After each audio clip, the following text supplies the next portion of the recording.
क्या आप जानते हैं कांग्रेस का जो नागपुर सेशन 1920 हुआ था, ठीक है, 1920 में ही डिसाइड कर लिया गया था कि जो स्टेट का रिकॉग्निशन होगा, रीऑर्गेनाइज होगा, वो on the basis of language के बेसिस पे किया जाएगा।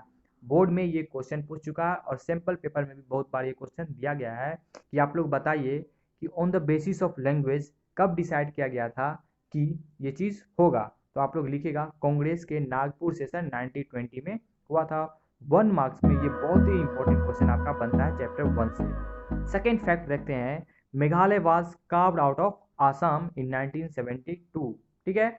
और थर्ड फैक्ट जो कि 2019 के बोर्ड्स में क्वेश्चन भी पूछा गया था कि गोवा को कब इंडियन टेरिटरी के अंदर मिलाया गया था। तो आप लोग याद रखिएगा कि गोवा को कन्वर्ट किया गया था 1963 में, ठीक है, किससे? पोर्तुगीज से। और आज हम लोग जानेंगे कि किस तरह से स्टेट का रीऑर्गेनाइजेशन होता है और ऐसे ही सारी चीज़ों को आज हम लोग डिस्कस करेंगे। Hey guys, this is Roshan and welcome back to another video of Roshanpedia. So let's get started.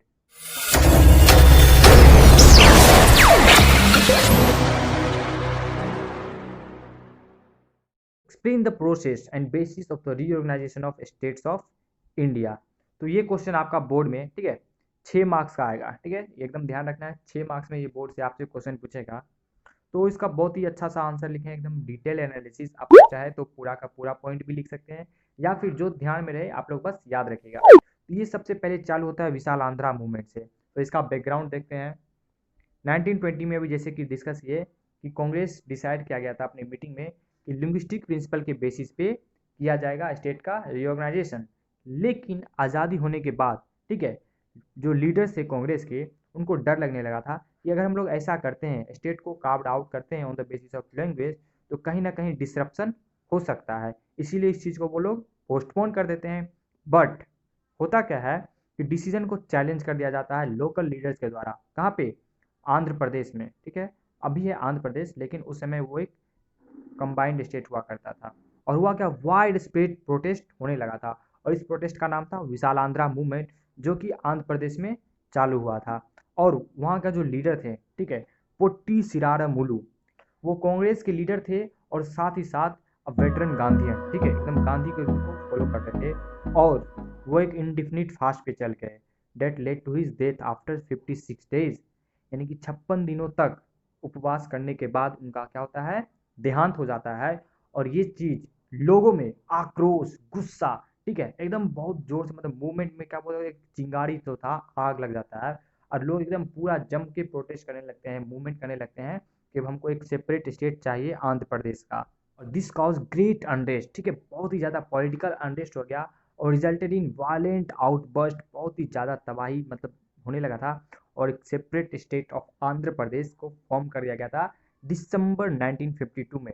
Boards में आप लोग से पूछेगा कि सबसे पहला state on the basis of language कौन फॉर्म हुआ था, तो आंध्र प्रदेश। आप लोग ध्यान रखिएगा, ठीक है।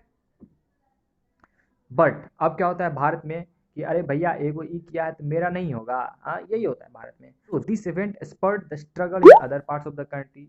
भाई तुमको मिला है तो हमको भी चाहिए, तो वही बात यहाँ पे हुआ। It forced the central government to appoint a state reorganisation commission in 1953। अब सेंट्रल गवर्नमेंट को करना ही पड़ा क्योंकि पूरे इंडिया में बहुत सारे स्टेट, अरे भैया हमको भी एक अलग राज चाहिए, हमको भी अलग राज चाहिए, ऐसे ही होने लगा था। तो स्टेट गवर्नमेंट को सही करने के लिए सेंट्रल गवर्नमेंट क्या करता है, एक एसआरसी कमीशन, ठीक है, स्टेट रिकॉग्नाइजेशन कमीशन को लाता है 1953 में। और इनका काम काम होता है कि देखना होता है, ठीक है, to look into the questioning of redrawing of boundaries of the state, की किस तरह से बाउंड्रीज खींचना है स्टेट्स का। अब जो ये कमीशन बनाया गया था 1953 में, ये एक्सेप्ट करता है कि that boundaries of the state should reflect the boundaries of different language, यानी कि लैंग्वेज के बेसिस पे बाउंड्री को खींचा जाएगा। और इसी के साथ इस एक्ट को पास कर दिया जाता है 1956 में। और फाइनली 1956 में जो एक्ट पास हो जाता है, स्टेट रीऑर्गेनाइजेशन एक्ट, इसके बाद 14 स्टेट और 6 यूनियन टेरिटरी का फॉर्मेशन होता है। आप लोग बताइए कि अभी कितना स्टेट और यूनियन टेरिटरी है भारत के अंदर, नीचे कमेंट बॉक्स में जरूर बताइएगा। अभी हम लोग जाने कि 1952 में आंध्र प्रदेश बना था, ठीक है। 1953 में स्टेट रिऑर्गेनाइजेशन कमीशन फॉर्मेशन होता है। 1956 में एक्ट को पास कर दिया जाता है। और 1960 में, ठीक है, महाराष्ट्र और गुजरात दो अलग अलग स्टेट क्रिएट हो जाता है, एक गुजराती लैंग्वेज पे और एक मराठी लैंग्वेज के बेसिस पर।